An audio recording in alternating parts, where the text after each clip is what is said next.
Well, I hope you're having a wonderful week in the Lord. And this week I want to talk to you about the most dangerous weapon on earth.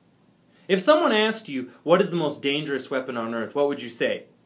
Perhaps you would think of a weapon of mass destruction or a nuclear bomb. Or being almost September 11th, perhaps you would think back to 10 years ago now, or more than 10 years ago now, to September 11th, 2001, when the terrorists attacked the World Trade Center, and that gives us some very, very vivid memories of dangerous weapons. But none of those things, terrorists or nuclear bombs, are what the Bible calls the most dangerous weapon. As a matter of fact, James chapter 3 calls the most dangerous weapon your tongue. That's right. Things that you say is the most dangerous weapon on earth. Think of this. When was the last time you said something that you shouldn't have? For most of us, it was probably about 5 minutes ago, earlier this morning, just yesterday. We've heard the term, put your foot in your mouth, right? And we've all been there.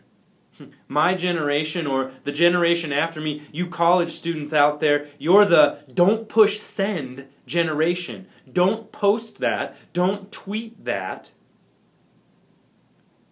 How often do you say things to hurt people? How often do you say things in a way that aren't uplifting, that are downright mean? Whether it's by email or text or in person or over the phone. We all have times when, just like James chapter 3 says, we use our mouth to say things to hurt people as a weapon. And as James 3 describes, one little spark from our mouth can start an entire fire that burns someone down. When we speak, we need to think more clearly about what we say. When we speak, we need to think clearly about how it is affecting those we're saying it to. Because you see, James chapter 3 isn't the only place that talks about what we say. As a matter of fact, 1 Peter chapter 2, verses 9 through 10, talk about what we say in a very different way. 1 Peter chapter 2 calls us a royal priesthood that is here to proclaim the excellencies of He who called us out of darkness. You see, what we say in our mouth is a weapon.